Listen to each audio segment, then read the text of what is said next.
Thank you, Madam Chair. And also thank you, Mr. Chairman, for holding this hearing today. It's a very important hearing, and really appreciate both of you for doing this. We've talked about the numbers. According to the CDC, an estimated 19% of women will experience a sexual assault while in college. 1 in 5 women means something is very, very wrong. Students, all students, should be safe on campus.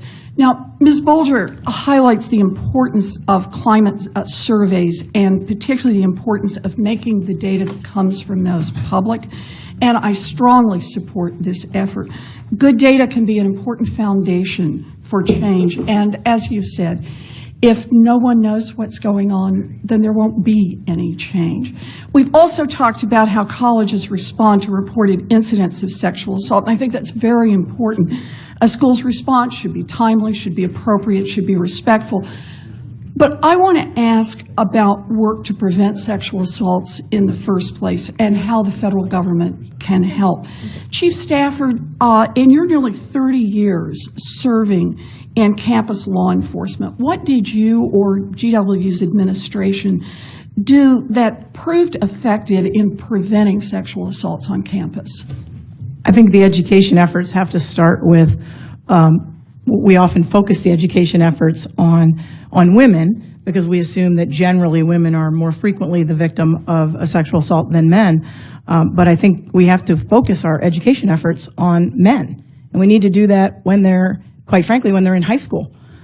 We should be sending men to campuses who understand respecting a woman, understand what consent is. I have huge concerns about the level of understanding, and I have friends with teenage boys, and I talk to them about their level of understanding of consent, and they don't understand consent. And so I think the education efforts really need to be focused not only on women and not becoming the victim of a sexual offense, but on men and not victimizing women. I think it needs to go both ways. Ms. Bolger, would you like to weigh in on this, focusing just a bit more on the prevention part of this? Sure. So I think the most important thing about prevention education is that it starts early and it just keeps going. We need consent education and healthy relationship education in middle and high school and college.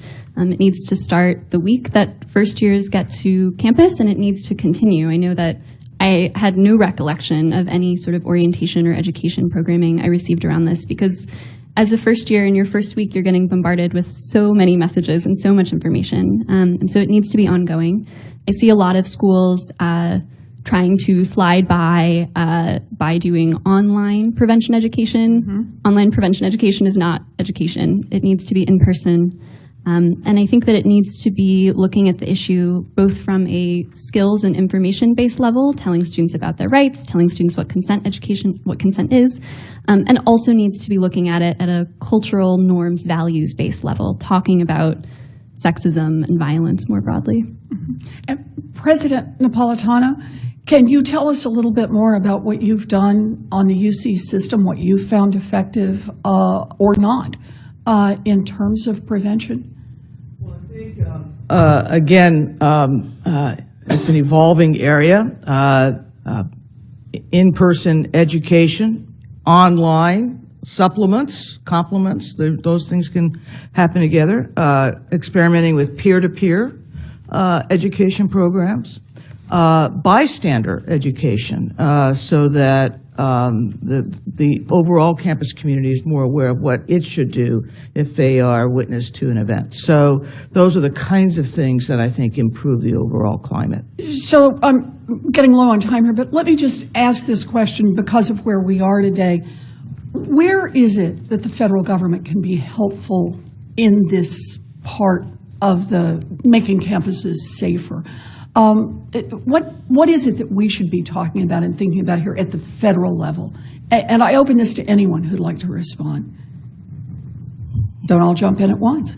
I'd like to talk for a second about the issue of the MOUs that's in CASA, because I think the reason sexual assault survivors have been unwilling to report sex offenses to local police and campus police is because they're uncertain of what they're going to face and what they're going to deal with when they make the report. Are they going to be believed? Are they going to be challenged? Are they going to be made to feel irrelevant?